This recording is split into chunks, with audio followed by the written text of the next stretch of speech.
Good afternoon, everybody, and welcome to another installment of the Walk in Obedience Bible Study. I am Fuzzy. I am currently on location at my house, and I am always joined with Dave, And I am location at the church. who is doing literally everything. I'm just sitting in front of my computer. That's all I'm doing. I just get to click a few more buttons this week. That's all. No big deal. But thank you, everyone, for joining us. If you are listening to this on YouTube or on what is the other thing called? Podbean. Podbean. We are live on Twitch where we have a live chat. You can talk to us if you come there. It's at twitch.tv/FuzzySpartan, where you can join us over there and talk to us, ask us your questions, and we can get to know each other. So if that sounds appealing, please try to do that, and we would love to talk to you. Absolutely. So today, if you have your Bible with you, we're going to get going in, what is it? Genesis chapter 22. We are making headroom. Look at that. We're getting through it. Very slowly, Nah. but we're getting there. That's right. We're getting there. It's all matters. We're having a nice, fun study of chapter by chapter, verse by verse. Look at the book of Genesis. Yep. So I will just jump into verse 1. Sometime later, God tested Abraham. He said to him, "Abraham, here I am," he replied. That's the way it always works, right? It should. Anytime God says, "Hey, what's going on?" You notify he's there. And I find it interesting that it says that God tested Abraham. You know, after all this happened with Hagar leaving, with this covenant that Abraham makes with Abimelech, sometime after that, we don't know what the breakdown is of how long it has been, but sometime after that, God decides to test Abraham. But what's it mean to test Abraham? It's just, To test him. But doesn't God know He does. Abraham's faith? Wouldn't God have known what Abraham would have chosen to do in this situation? He does. So what's the point of testing him? Abraham doesn't know. And I think that's it. Sometimes we can question how strong our faith may be, and sometimes we don't understand how strong our faith is, or maybe how weak our faith is until we go through some situations in life. Yes. And this is one of those instances where I think before Abraham continues to live for God, that God wants him to know that Abraham's going to follow God no matter how difficult the situation is. Yeah, it's like he's giving Abraham the reassurance. Yeah. And then in doing so, this story that we're going to read about with Isaac becomes one of those, if you want to call it a theophany, or one of those things that points to Jesus. Yes. Because it's almost the same story of a man who's giving up his only son for other people, for God, in the same way that Jesus, God gave up Christ with a sacrificial death. So there's a lot of parallels that run through this story as it does with Jesus. So verse 2 says, "Then God said, 'Take your son, your only son, whom you love, Isaac, and go to the region of Moriah. Sacrifice him there as a burnt offering on a mountain I will show you.'" All right. That's a test. That's a test. It is. I mean, this is the son that they've been waiting for all of these years. How old is Abraham and Sarah? They're in their hundreds. Yes. And it's been some time since Isaac's been born. He's not some little 2-year-old child, but he is older. And so all this time they've waited for Isaac, waited for this promise from God to happen. And you remember how they try to take it in their own hands by Hagar and Ishmael being born. And now God is telling him to go sacrifice him. Yeah. To go kill your son. That's a hard thing to hear. It would be. It would definitely test your trust in God that to do that. Somebody you love so much that you've waited for so long, and now God's telling you to take him out of this world. Yeah. Another kind of interesting little tidbit is how he calls him your only son. Yeah, he's really like reinforcing you have no other son. Yeah. He had Ishmael, which was a son, but Yes. it wasn't the son of promise. Yes. And for me, that becomes important when you look at that famous verse people have memorized so often, that John chapter 3, verse 16, that God gave up his only begotten son, right? That whoever believes in him, that no one should perish. But then we're also told within the New Testament scripture that we as followers of Christ are also referred to as children of God, sons and daughters of God. And when you look at that term in the New Testament, John 3:16, the term is monogenes, which is unique son. And there's a lot of things that you can look through the New Testament about Jesus that made him that unique son of God. Well, we too, there is truth in the matter in that sense that we too are sons and daughters of God. But Jesus was that unique son of God. And here, and so Ishmael is a son of Abraham, and so is Isaac, a son of Abraham. But again, the only son being that one who is that uniquely born, that son of promise between Abraham and Sarah. So moving on to verse 3, it says, "Early the next morning Abraham got up and loaded his donkey. He took with him 2 of his servants and his son Isaac. When he had cut enough wood for the burnt offering, he sent out for the place God had told him about." All right. Notice how it doesn't say, Abraham got up and ate breakfast with his wife, Sarah. He got up early, which kind of seems like he didn't want Sarah to know what he was doing. How do you tell your wife, hey, I'm going to go and sacrifice her son? Yeah. It wouldn't go over very well at all. No, I am that wouldn't have worked. sure. No, not at all. But and I think it also shows the importance of the task at hand.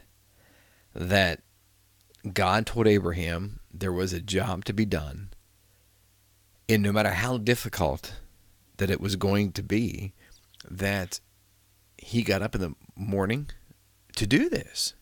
Yeah. He wasn't going to delay and try to bargain with God to change his mind on this thing. But God says, hey, go do this. And he packs up his things and handles all that he needs to do. Takes care of the wood. Doesn't want to have an excuse whenever they get to this place that there might not be wood available there for the sacrifice. So he makes sure he's prepared to do this task.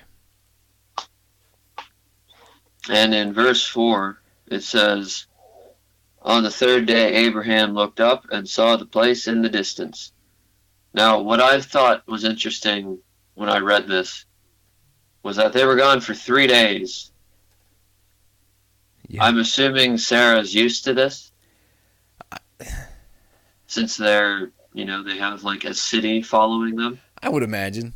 There's a lot of things that Abraham had to tend to that probably took him some time, to travel. It's not like he could have hopped in his little Honda and drove to wherever. It was everything that was done on foot and everything that was done on animals. And so if he needed to handle some tasks, I'm sure she was left home to handle things there as well. And so, yeah, it doesn't seem out of the ordinary that he was gone for so long.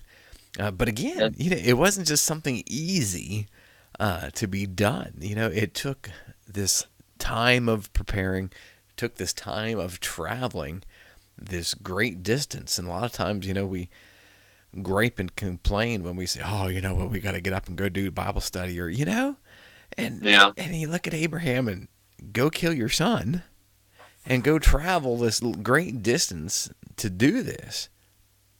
And he did it. And then in verse 5, he said to his servants, "Stay here with the donkey while I and the boy go over there. We will worship, and then we will come back to you." All right. Some alone time for Abraham and Isaac.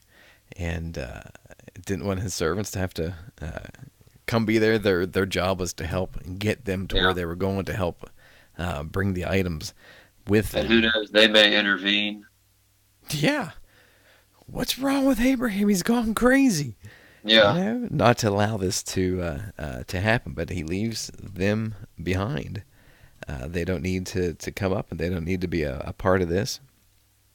And so it's time for them just to go up on the mountain to do this sacrifice. Yep. And in verse 6, Abraham... Oh, sorry, go ahead. Yep, I got to flip the schedule there, or screen. There we go. I'm plowing away, I'm sorry. Hey, we're good. All right, verse 6. Abraham took the wood for the burnt offering and placed it on his son Isaac, and he himself carried the fire and the knife, as the two of them went together. All right. So there's that allusion to Jesus, with Isaac being the only son and then carrying the wood himself. Mm-hmm.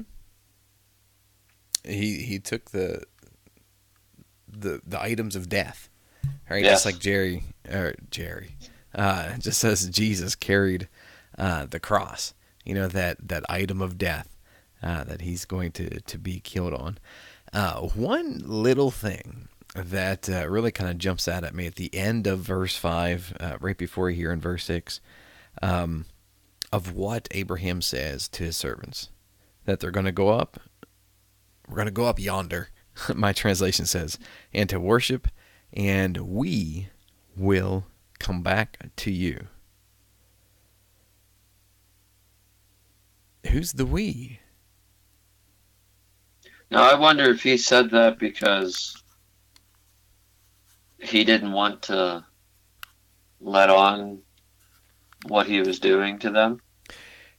That's a possibility, that he didn't want the servants to know what the plan was going to do. Or is it this strong faith? Yeah. And God, this is showing up that he has full assurance that somehow, some way, God is going to perhaps raise him from the dead after he completes this task. I don't know. I don't know. We can't ask. We can't ask. But then you see Isaac, so he's not this little 2 or 3-year-old that is just doing exactly what Dad says. When we looked at the chapter before, I think we were looking at possibly 12 years old or so. And so, he's, I would have to say maybe at a very good possibility, young teenager at this time. And hey, Isaac, carry this, these items that we need for the sacrifice. And then this question that comes up next, and they still go off together. And that question is, in verse 7, Isaac spoke up and said to his father Abraham, "Father?" "Yes, my son," Abraham replied. "The fire and wood are here," Isaac said. "But where is the lamb for the burnt offering?"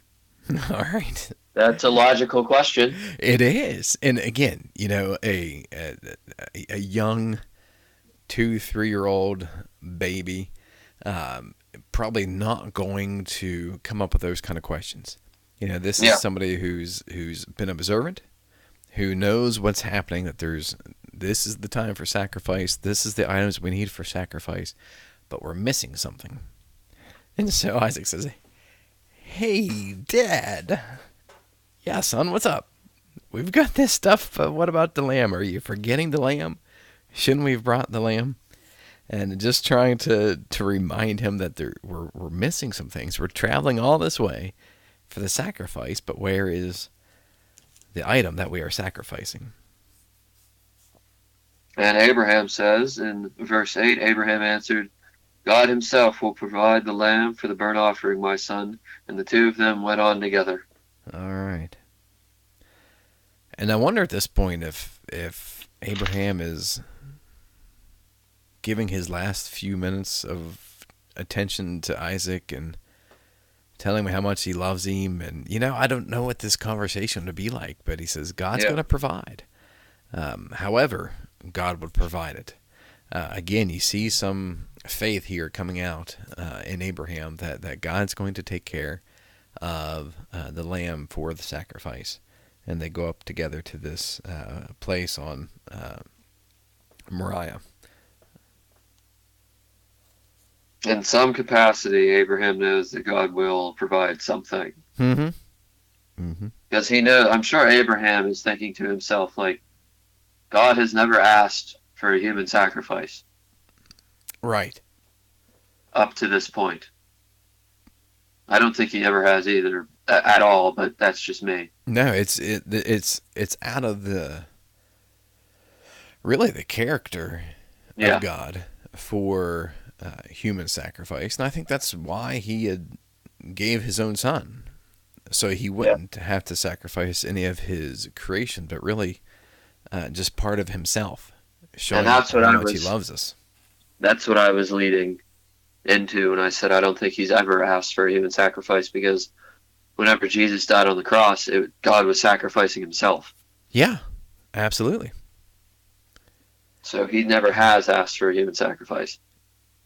No, never. And you think about that, how God gave up a little of himself for mankind, for his creation, for something that he could just literally blow off the face of the earth with a little, and but that's how much that's how much he loves us.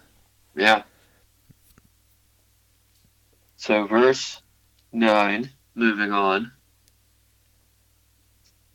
it says, when they reached the place God had told him about, Abraham had built an altar there and arranged the wood on it.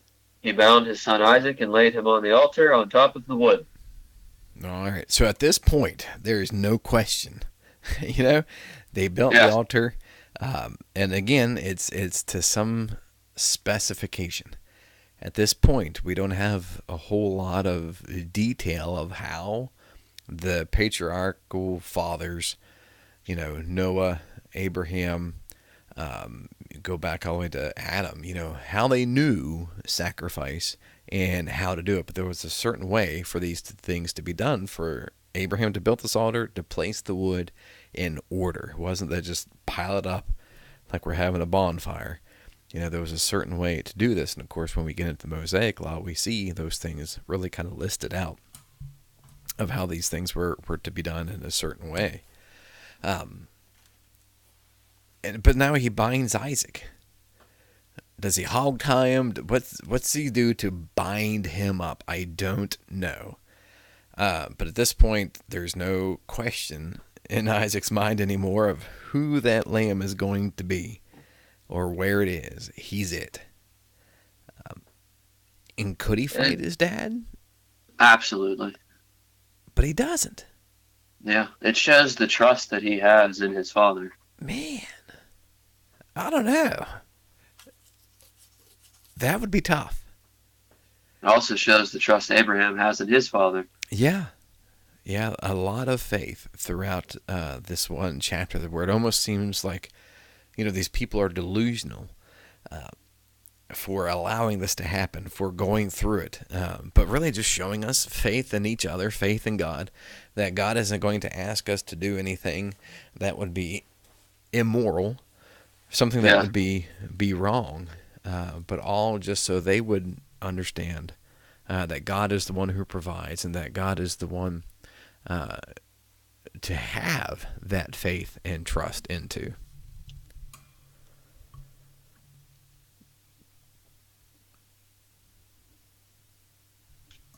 So moving on to verse 10, then he reached out his hand and took the knife to slay his son. Yeah. So he was going to listen. Yeah. Complete obedience. And it seems from all that we have recorded for us, complete obedience without question. That he was going to fulfill what God had asked him to do, just as God asked him to do it. And I'm sure while he grabbed that knife, he was probably praying the whole time. Oh, yeah. Tears running down his face, just hoping to not have to do this, and maybe even questioning, but still going through it. And verse 11 says, but the angel of the Lord called out to him from heaven, Abraham, Abraham, here I am, he replied. All right. And so, that's when God stepped in. Yep. God intervenes. And again, the angel of the Lord, so we looked at that as being Christ himself. Yes. Is the one who steps in here and says, don't do this. Yep. He's saying, slow down. Yeah. Yep. No, don't need to go through this. And then in verse 12, the angel expounds on what he is saying. Do not lay a hand on the boy, he said. Do not do anything to him. Now I know that you fear God, because you have not withheld from me your son, your only son. All right. And so that faith is now known. Like we opened this study, that it seemed God knows our hearts. He knows every thought and intent of mankind. And I am 100% certain that he knew how this was going to play out with Abraham. No, absolutely. But as we said, Abraham can question his faith. Isaac can question his faith.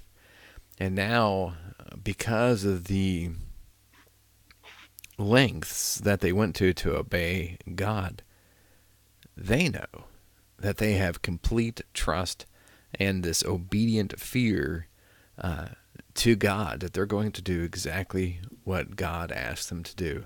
And this is probably going to be by far the hardest command that God is ever going to give them, where anything else that God asks Abraham and Isaac to do is going to be a cakewalk.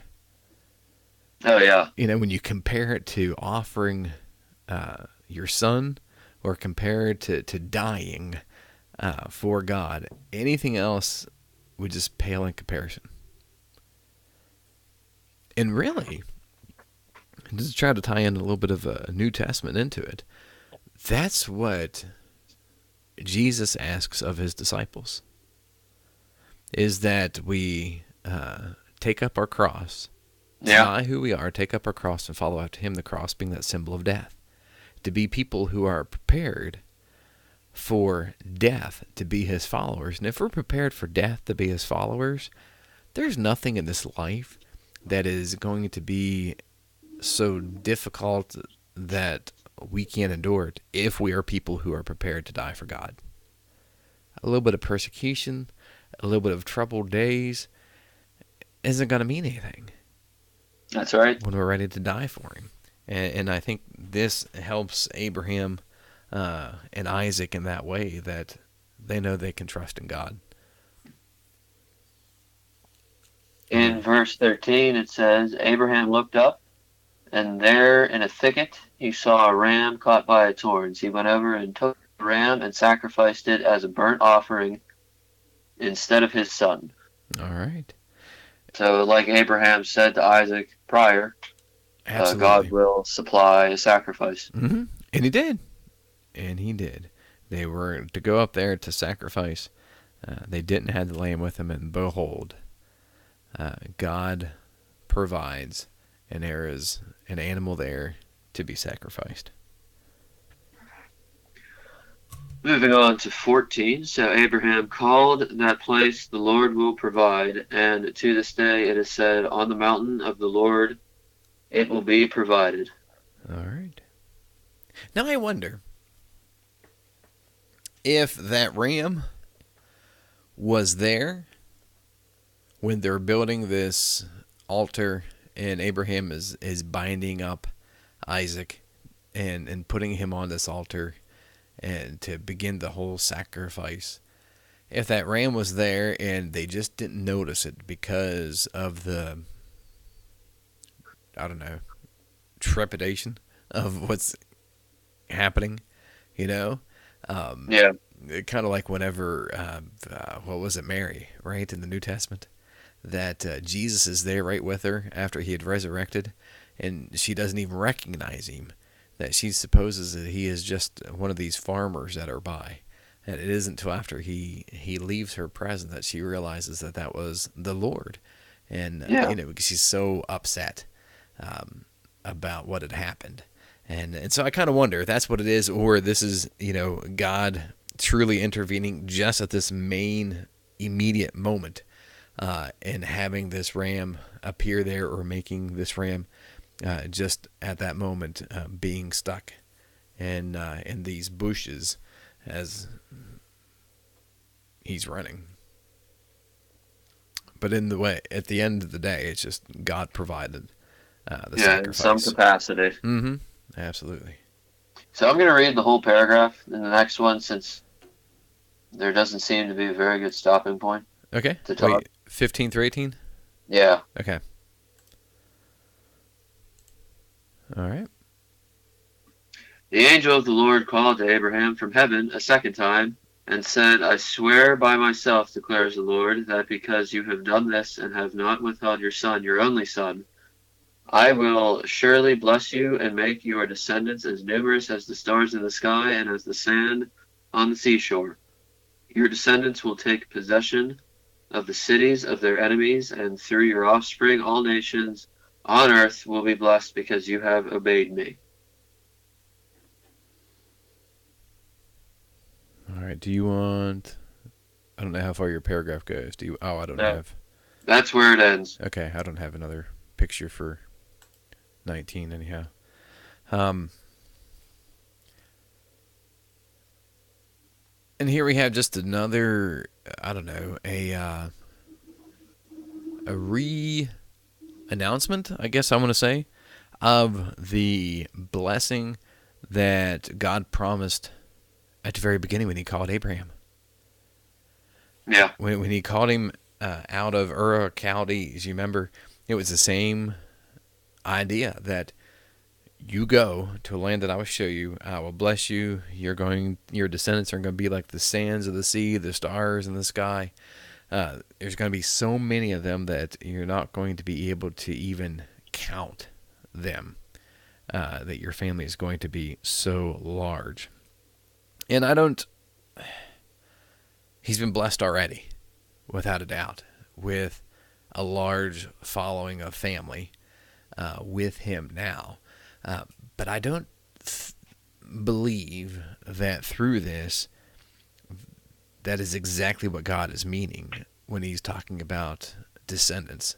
I don't think it's just his children and his grandchildren and great grandchildren, because really, I truly believe what he is talking about is that whole picture of the coming of Jesus and the accepting in of not only the Jews but also the Gentiles that will come to Jesus as followers. Those people, that promise that transcends from the Mosaic law into the new covenant, and that we are all under this promise of Abraham, that we can be God's people, both Jew and Gentile, not having to be people who are just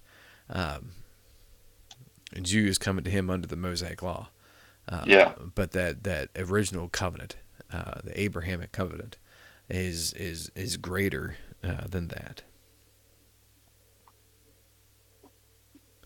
So to finish out this little section, 19 says, and Abraham returned to his servants, and they set off together for Beersheba, and Abraham stayed in Beersheba. Mm-hmm. All right. And Beersheba is back where he made that covenant with Abimelech. Yes. Over that well that they dug.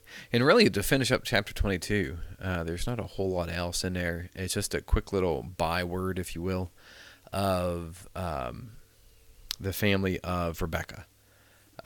That there's some connection between Abraham and the family of Nahor, and all these people become descendants of Rebekah, which becomes important really in the next chapter and 2, because that is Isaac's bride going to be Rebekah.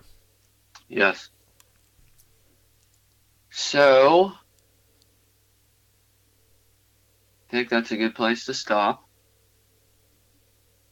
Okay. We don't have a person to focus on today because I forgot to talk about who we're going to focus on today. So we're going to do that next week. All right. And who's that person we're going to focus on? That's a good question. Okay. One that I don't know. All right. We did Nehemiah, right? Who? Nehemiah. That's who we did last week, correct? Yeah, we just did Nehemiah. Do we want to do Ezra? Sure. Okay. Ezra did. Yeah, Ezra and Nehemiah are kind of hand in hand. They're really kind of time about 15 years apart from each other.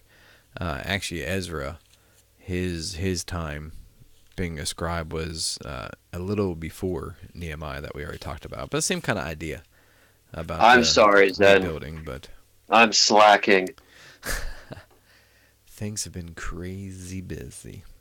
So thank you. We're going to do the Q&A for Twitch. Okay. Once we're done here, so I want to say thank you for everyone being here. Thank you, everybody on YouTube and on Podbean who listened to this. Take time out in the day to spend hearing the word. Thank you, Dave, for having us use all of your stuff. Hey. And yourself. I appreciate being a part of all this. It's a fun time to study God's Word. And as always, God bless, and I'll see you. All right, take care.